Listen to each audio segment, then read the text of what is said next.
기아는 9일 광주기아 챔피언스필드에서 벌어진 삼성과의 경기에서 7대8로 뒤진 9회 상대 마무리 오승환을 격파하고 극적인 역전승을 거뒀다. 주중 KT와의 시리즈에서 부진한 모습을 보이며 연패에 빠진 터라 이날 경기가 분수령이었는데 극적으로 승리에 한숨을 돌렸다. 그런데 9회 상황에서 관중과 코칭진을 긴장시킨 장면이 연출됐다. 기아는 선두타자 김선빈이 좌중간 2루타를 치며 단숨에 득점권에 동점 주자를 보냈다. 이어 김도영이 3루간에 타구를 치고 1루로 전력 질주했다. 타구가 꽤 깊어 역동작이 불가피했고 김도영의 스피드를 감안하면 내야 안타를 기대할 만한 상황이었다. 하지만 여기서 위험했던 건 김도영이 마지막 순간 1루에 헤드퍼스트 슬라이딩으로 들어갔다는 점이다. 김도영은 헤드퍼스트 슬라이딩과 인연이 좋지 않다. 작년 11월 열린 ABBC 대회 결승전 때 땅볼을 치고 살아야 한다는 욕심이 지나쳐 1루에 몸을 던지다 손가락을 다쳤다. 이로 인해 김도영은 비시즌 내내 재활에 매달려야 했다.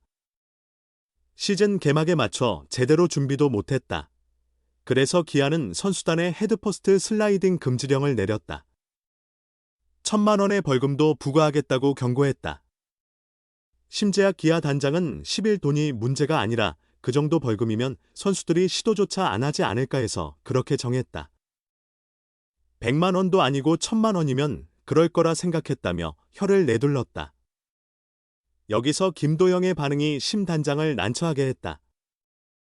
김도영은 심 단장에게 1,000만 원보다 팀의 1승이 더 중요합니다 라고 메시지를 보냈다. 벌금 징수 의지가 확고했던 심 단장의 마음이 흔들리는 순간이었다. 심 단장은 난감하다며 웃음을 지었다. 김도영은 그 상황에 대해 사실 안전하게 헤드퍼스트 슬라이딩을 할 수 있는 방법을 알고 있다고 자신했다. 지난해 APBC 당시 부상은 불운이었다는 설명이다. 지금도 안전하게 할 수 있다고 확신한다. 김도영은 올해 정말 많이 참았다며 벌금 이야기에 내겠다고 웃었다. 벌금을 낼지 안 낼지는 불확실하지만 어쨌든 1,000만 원보다 팀 승리가 더 중요했고 그래서 몸을 날렸다. 하지만 벌금과 별개로 프런트와 코칭진은 다시 한번 엄중 경고를 내렸다. 심 단장은 절대 하면 안 된다. 발로 들어가는 게 더 빠르고 또 비디오 판독도 있다고 했다. 억울하게 아웃됐다면 번복할 수 있는 방법이 있고 반대로 심판을 속여 세이프가 된다 해도 상대팀이 비디오 판독을 요청할 수 있다는 것이다. 이범호 감독 또한 경기에 대한 집중도가 대단한 건지 그 부상을 겪고도 굉장히 중요한 순간이라 생각해 살아보려는 의지가 얼마나 강했으면 그럴까 싶다. 아까도 만나 이야기하니 많이 참았다고 하더라. 슬라이딩 할 때 다칠까봐 손도 엄청 들더라고 말하면서 도영이는 슬라이딩보다 발이 더 빠르다. 이야기는 하는데 상황에 따라 살아야 한다는 생각이 들면 무의식적으로 하는 것 같다. 최대한 자제했으면 한다. 핵심은 부상 예방이다. 안타 하나보다 다음 경기가 더 중요하다고 여겨주면 부상 위험은 줄지 않을까라고 당부했다. 벌금은 선수단 내규라 프런트에서 좌우할 수 있는 문제는 아니다. 이 감독은 내지 않을 것 같은데 다시 안 하겠다는 약속은 받으려는 것 같다고 난감하게 말했다. 어쨌든 기아는 김도영의 헤드퍼스트 슬라이딩 이후 나성범의 적시타 그리고 삼성 수비진의 실책에 힘입어 역전승했다.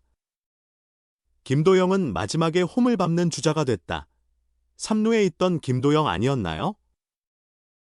홈으로 송구하기 전에 기아 서건창의 끝내기 안타. 삼성에게 버뮤다 삼각지대가 생겼던 건가? 삼성 라이온즈에겐 9일 광주 기아 타이거즈전에서 1차적으로 마무리 오승환의 붕괴가 치명타였다.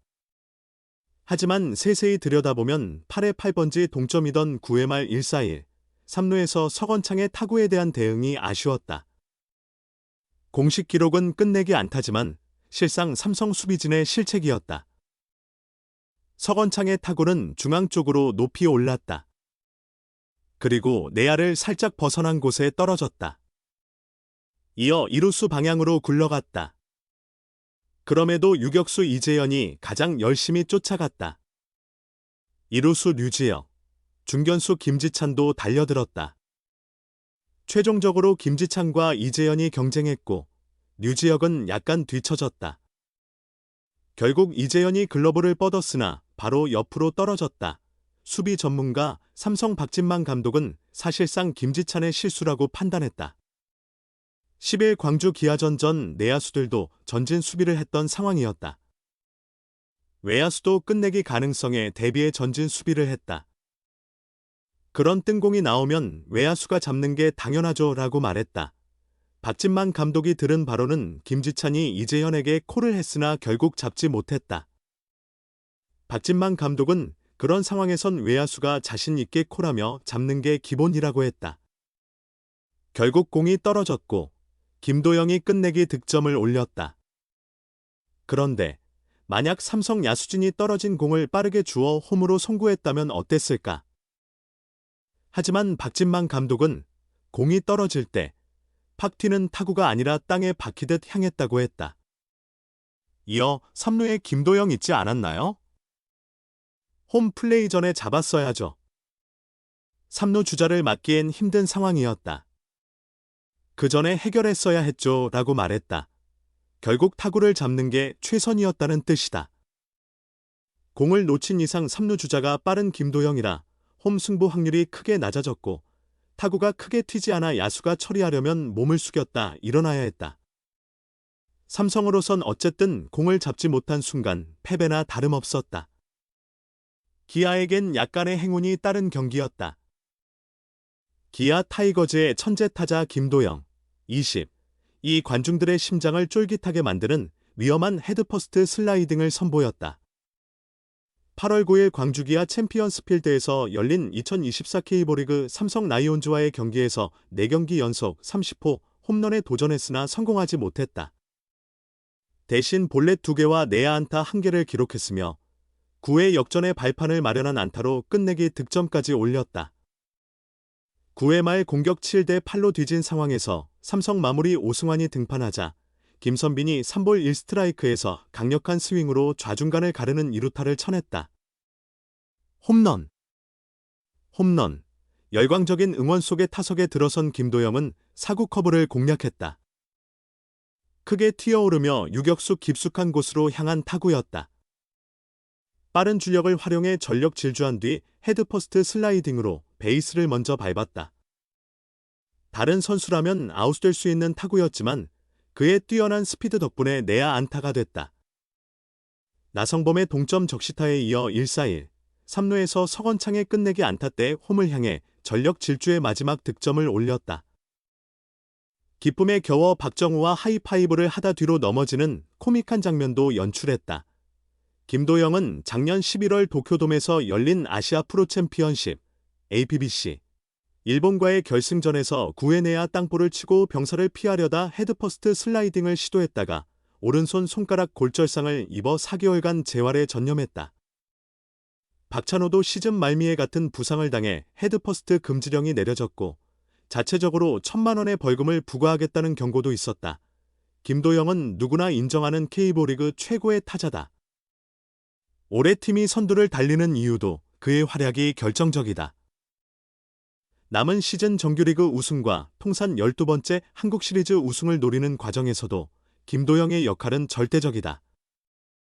4번 타자 최영우가 내복사근 부상으로 최소 3주간 이탈한 가운데 김도영이 사실상 타선의 핵심이다. 9일 경기 후 그의 성적은 타율 0.349, 29홈런, 82타점, 107득점, OPS 1.061이다. 장타율과 오패스, 출루율 1위를 지키고 있다. 체력 관리를 위해 도루를 자제하고 있지만 언제든 성공할 수 있는 능력을 갖췄다. 단타나 볼넷으로 출루하면 자동으로 2루타를 만드는 재능이 있다. 천재 이종범처럼 이제는 기아의 핵심 전력이다. 그래서 부상은 반드시 피해야 하는데 무의식 중에 1루로 헤드 슬라이딩을 했다. 그냥 달리는 것과 큰 차이가 없음에도 선수들은 살아남으려는 절실함에 헤드 슬라이딩을 한다. 이날 김도영도 마찬가지 심정이었다. 팀이 최근 부진에 빠져 위기 상황에 몰려 있다. 패배하면 연패로 이어질 수 있어 몸을 던졌다.